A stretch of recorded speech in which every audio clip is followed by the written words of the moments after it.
Hi പ്രിയപ്പെട്ടവരെ, എല്ലാവർക്കും മറ്റൊരു വീഡിയോയിലേക്ക് സ്വാഗതം. ആക്ച്വലി ഇന്ന് നമ്മൾ സംസാരിക്കാൻ പോകുന്നത് പി എം ശ്രീയെ കുറിച്ച്. പി എം ശ്രീ നമുക്കറിയാം, കേരളത്തിൽ ഇപ്പോൾ പി എം ശ്രീ കത്തി നൽകുന്ന സമയമാണ്. പി എം ശ്രീ എന്ന് പറയുന്നത്, പി എം ശ്രീ എന്നാൽ പ്രധാനമന്ത്രി സ്കൂൾ ഫോർ റൈസിംഗ് ഇന്ത്യ എന്നുള്ളതാണ്. ഇന്ത്യയിലെ കുട്ടികളെ രാജ്യത്തിന് ഉതകുന്ന രീതിയിൽ പ്രൊഡക്റ്റീവും ആക്റ്റീവുമായി രാജ്യത്തിന് വേണ്ടി സമർപ്പിക്കുക എന്ന ലക്ഷ്യത്തോടെ 2022 ഒരു അധ്യാപക ദിനത്തിൽ വിദ്യാർത്ഥികളെ അഭിസംബോധന ചെയ്യുന്ന സമയത്ത് ഇന്ത്യയുടെ പ്രധാനമന്ത്രിയാണ് ഈ പദ്ധതി മുന്നോട്ട് വെച്ചത്. അപ്പോൾ ഈ പദ്ധതിക്കകത്ത് അന്ന് എല്ലാ കേന്ദ്രഭരണ പ്രദേശങ്ങളും സംസ്ഥാനങ്ങളും ഭാഗമാകുന്ന സമയത്തും കേരളം, തമിഴ്നാട്, പശ്ചിമ ബംഗാൾ എന്നിവർ ഇതിൻ്റെ ഭാഗമാവാതെ മാറി നിന്നു. അന്ന് നമ്മൾ പറഞ്ഞ പ്രധാനപ്പെട്ട കാരണങ്ങൾ, ഇത് നമ്മുടെ വിദ്യാഭ്യാസ നയത്തിനെ നെഗറ്റീവായിട്ട് ബാധിക്കുമെന്ന് പറഞ്ഞിട്ട് വിദ്യാർത്ഥി സംഘടനകളും മറ്റും ഇതിനെ ശക്തമായി എതിർത്ത ഒരു കാഴ്ചയാണ് നമ്മൾ കണ്ടുകൊണ്ടിരുന്നത്. എന്നാൽ ഇക്കഴിഞ്ഞ ഒക്ടോബർ 23 കേരളത്തിൻ്റെ പൊതുവിദ്യാഭ്യാസ വകുപ്പ് secretary Vasuki IAS madam, K Vasuki madam ഈ ഒരു പദ്ധതിയുടെ MOU എന്ന് വെച്ചാൽ മെമ്മോറണ്ടം ഓഫ് അണ്ടർസ്റ്റാൻഡിങ്ങിൽ ഒപ്പുവയ്ക്കുകയാണ്. ഇതോടെയാണ് ഈ വിവാദങ്ങളൊക്കെ സ്റ്റാർട്ടാവുന്നതും കേരളത്തിലെ ആരോപണങ്ങളും അതായത് ഒരു സമയത്ത് ഇതിനെ വളരെയധികം എതിർത്തവർ, ഇത്രയും വർഷം എതിർത്ത് നിന്നവരൊക്കെ ഇന്ന് ഫണ്ടിന് വേണ്ടിയിട്ട് ഈ ഒരു പദ്ധതിയിൽ ഒപ്പുവച്ചു. അത് കേരളത്തിൻ്റെ വിദ്യാഭ്യാസ നയങ്ങൾക്ക് എതിരാണ് എന്ന ആരോപണങ്ങൾ ഉണ്ടാകുന്നു. അപ്പം നമുക്ക് ഈ ഒരു പശ്ചാത്തലത്തിൽ നമുക്ക് ഇതിനെക്കുറിച്ച് കുറച്ച് അത്രയും ബ്രീഫായിട്ട് പോയില്ലെങ്കിലും വളരെ ചെറിയ രീതിയിൽ എന്താണ് ഈ ഒരു പദ്ധതി എന്ന് നോക്കാം. ഈ ഒരു PMC പദ്ധതിയിൽ അംഗമാവുന്ന കിഴക്കൻ സംസ്ഥാനങ്ങളും ജമ്മു കാശ്മീർ എന്നിവർക്കും 90% കേന്ദ്രമാണ് ഈ പദ്ധതി വിഹിതം നൽകുക. ബാക്കി 10% ഈ പറയുന്ന സംസ്ഥാനങ്ങൾ വഹിക്കണം.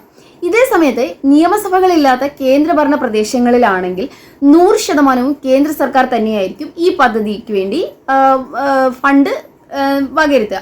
പക്ഷെ കേരളം പോലെയുള്ള നമ്മുടെ ഇങ്ങോട്ടുള്ള സംസ്ഥാനങ്ങൾ നോക്കുകയാണെങ്കിൽ ഈ പദ്ധതി നടപ്പിലാക്കുന്നതിന് വേണ്ടി 40% ഈ പദ്ധതിയുടെ ഫണ്ട് അല്ലെങ്കിൽ ഈ പദ്ധതിക്ക് വേണ്ടി തുക മാറ്റിവെക്കേണ്ടത് കേരളം അല്ലെങ്കിൽ സംസ്ഥാന സർക്കാരുകളും ബാക്കി 60% കേന്ദ്ര സർക്കാരും തരുമെന്ന് മാറ്റിവെക്കുമെന്നുള്ളതാണ് ഇതിനകത്ത് പ്രധാനമായിട്ട് കാണുന്നത്. അപ്പോൾ ഇതിനകത്തൊരു ക്രൈറ്റീരിയ അല്ലെങ്കിൽ ഇത് എങ്ങനെയുള്ള സ്കൂളുകൾക്കാണ്, ഇത് എവിടെയാണ് ഇത് അവൈലബിൾ ആവുന്നത് നോക്കിയാൽ ഓരോ BRC എന്ന് പറയുന്നത് ബ്ലോക്ക് റിസോഴ്സ് സെന്ററിൽ ഓരോ BRCയിൽ നിന്നും 2 സ്കൂളുകളെ ആയിരിക്കും ഈ PMC പദ്ധതിയിൽ തിരഞ്ഞെടുക്കുക എന്നാണ് പറഞ്ഞിരിക്കുന്നത്. അതിൽ ഒന്ന് സെക്കൻഡറി ലെവൽ സ്കൂളും ഒന്ന് പ്രൈമറി ലെവൽ സ്കൂളുമായിരിക്കും.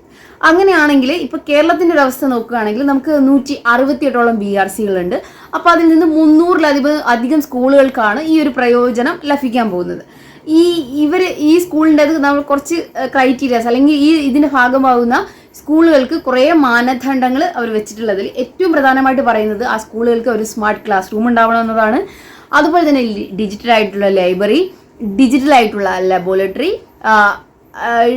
ഡിജിറ്റലായിട്ടുള്ള ആധുനിക സൗകര്യങ്ങളെല്ലാം അവിടെ ഉണ്ടാവണം. അതോടൊപ്പം തന്നെ ഒരു പോഷകാഹാരത്തോട്ടം ഉണ്ടാവണം അവിടെ. അതോടൊപ്പം തന്നെ ഒരു ഇക്കോ ഫ്രണ്ട്ലി ആയ ഒരു അറ്റ്മോസ്ഫിയർ, അതായത് പ്രകൃതി സൗഹൃദമായിട്ടുള്ള ഒരു സ്കൂൾ അന്തരീക്ഷമായിരിക്കണം അവിടെ ഉണ്ടായിരിക്കേണ്ടത്. അതോടൊപ്പം തന്നെ ഈ സ്കൂളിൽ വേസ്റ്റ് മാനേജ്മെൻറ്റ് വ്യക്തമായിട്ടുണ്ടാവണം, സോളാർ സംവിധാനങ്ങൾ ഉണ്ടാവണം. അങ്ങനെ കുറേ ക്രൈറ്റീരിയാസ് വെച്ചിട്ടുണ്ട്. ബാത്റൂം ഫെസിലിറ്റീസിനെ കുറിച്ചും അങ്ങനെയുള്ള കാര്യങ്ങളും ഇതിൽ പറയുന്നുണ്ട്. അങ്ങനെ കുറേ ക്രൈറ്റീരിയാസ് വെച്ചിട്ടുണ്ട്. അപ്പോൾ ഇങ്ങനെയൊക്കെയാണ് PM ശ്രീ പദ്ധതിയുടെ കുറേ കാര്യങ്ങൾ നമ്മൾ അതിൻ്റെ ഓരോ ഇത് നോക്കുന്നത്. പക്ഷെ അന്ന് കേരളം ഇതിനെ ഏറ്റവും കൂടുതൽ എതിർത്തുകൊണ്ടിരുന്നതെന്ന് വെച്ചാൽ ഇതിനകത്ത് ചരിത്രമൊക്കെ പഠിക്കുമ്പോൾ അതിന് സിലബസിനകത്തേക്ക്, അതായത് ഇപ്പോൾ നമ്മൾ ഫോളോ ചെയ്തുകൊണ്ടിരിക്കുന്ന സിലബസിനകത്തേക്ക് കുറച്ച് മാറ്റങ്ങൾ കൂടെ വരും, അല്ലെങ്കിൽ ചരിത്രത്തിനെ വളച്ചൊടിച്ച് കുട്ടികൾ പഠിക്കേണ്ടി വരും, അത് വിദ്യാഭ്യാസ സംവിധാനത്തിൽ തകർക്കുമെന്നൊക്കെ പറഞ്ഞിട്ടാണ് അന്ന് പറഞ്ഞുകൊണ്ടിരുന്നത്. അതോടൊപ്പം തന്നെ നമുക്കറിയാം, ഇപ്പം നമ്മുടെ നാട്ടിലൊക്കെ ഇപ്പോൾ നമ്മുടെ ഒരു വിശ്രമ മന്ദിരം നിർമ്മിക്കുന്ന സമയത്ത് ഇത്ര ലക്ഷം രൂപ ഇന്ന ആൾ ചെലവഴിച്ചെന്ന് പറയുന്നത് പോലെ ഇപ്പം നമ്മൾ ആയുഷ്മാൻ കേരളയിൽ കണ്ടു, വലിയ പ്രധാനമന്ത്രിയുടെ ഫോട്ടോ ഒക്കെ വെച്ച് വലിയ ബോർഡ്, ഈ ജൻ ഔഷധി ബോർഡൊക്കെ പോലെ ഈ പറയുന്ന PM ശ്രീ പദ്ധതി എന്ന് പറഞ്ഞ സ്കൂളിൻ്റെ പേരൊക്കെ വെച്ചിട്ട് വലിയൊരു ബോർഡ് വെക്കേണ്ടി വരും. അതും നമ്മൾ ഒരു സമയത്ത് എതിർത്തുകൊണ്ടിരുന്ന കാര്യങ്ങൾ. ഈ ഒരു പദ്ധതിയുടെ ഒരു ടോട്ടൽ എമൗണ്ട് എന്ന് പറയുന്നത് 27,360 കോടിയോളം രൂപയാണ്, അതായത് ടോട്ടലി. അപ്പോൾ ഇതിങ്ങനെ നമ്മൾ വെച്ച് പരിശോധിക്കുകയാണെങ്കിൽ കേരളത്തിനൊക്കെ ഒരു 1,500 കോടി രൂപയോളമാണ് ഈ പദ്ധതിയിൽ നിന്ന് കിട്ടാൻ പോകുന്നത്. അപ്പോൾ ഇപ്പോൾ നമ്മൾ ഓൾറെഡി MOU സൈൻ ചെയ്തിട്ട് നമ്മൾ പറയുന്ന പ്രധാനപ്പെട്ട കാര്യം എന്ന് പറഞ്ഞാൽ, അപ്പോൾ ഇപ്പോൾ MOU സൈൻ ചെയ്യുന്ന സമയത്ത് നമ്മൾ പറയുന്നത് മറ്റുള്ള സ്കീമുകളിലെ അതായത് വിദ്യാർത്ഥികളുമായിട്ട് ബന്ധപ്പെട്ട് നമ്മുടെ വിദ്യാഭ്യാസവുമായിട്ട് ബന്ധപ്പെട്ടുള്ള മറ്റുള്ള സ്കീമുകളിലെ തുകകളൊന്നും കേന്ദ്രം കേരളത്തിന് കൈമാറാത്തത് കൊണ്ടാണ് ഇങ്ങനെ ഒരു കാര്യത്തിൽ നമ്മൾ സൈൻ ചെയ്യേണ്ടി വന്നതെന്നാണ്. അപ്പോൾ അങ്ങനെ നമ്മൾ പറയുന്ന സമയത്ത് സിമ്പിളായിട്ട് നമുക്ക് പറയാൻ പറ്റുന്നത്, അങ്ങനെയാണെങ്കിൽ ഇപ്പോൾ കേന്ദ്രത്തിന് ഒരു സംസ്ഥാനത്തിൻ്റെ മേലെ എന്തെങ്കിലും കാര്യം അടിച്ചേൽപ്പിക്കണമെങ്കിൽ അവർക്ക് അത് ഇങ്ങനെ ഫണ്ടുകൾ കൊടുക്കാതിരുന്നാൽ അവരെ അടിയറവ് പറയുമെന്ന ഒരു തെറ്റായ സന്ദേശമാണ് ഈ ഒരു പദ്ധതി ഇപ്പോൾ നമ്മൾ നടപ്പിലാക്കുമ്പോൾ ഇങ്ങനെ ന്യായീകരിക്കുമ്പോൾ പുറത്തു വരുന്നതെന്നാണ് പൊതുവായ ആരോപണങ്ങൾ. എനിവേ എന്തായാലും തമിഴ്നാടിനെ അവരിങ്ങനെ പ്രൊവോക്ക് ചെയ്യാൻ നോക്കിയിട്ട് തമിഴ്നാട് ഇപ്പോൾ സുപ്രീം കോടതിയിലേക്ക് പോയിരിക്കുന്ന ഒരു കാര്യം നമുക്ക് തന്നെ അറിയാം. പിന്നെ അടുത്ത് നമ്മൾ നിർത്തുന്ന മറ്റൊരു കാര്യം എന്ന് പറഞ്ഞാൽ, എന്തായാലും ഈ പദ്ധതിയിൽ നമ്മൾ ഒപ്പുവെച്ചതൊക്കെ ശരിയാണ്, MOU ഒക്കെ സൈൻ ചെയ്തെങ്കിലും ഈ പദ്ധതിയുടെ ഭാഗമാവില്ല കേരളം എന്ന് ആണ് ഒരു വാദം വരുന്നത്. അപ്പോൾ അതേ സമയത്ത് അതിന് ഒരു പ്രതിവാദവും വരുന്നുണ്ട്.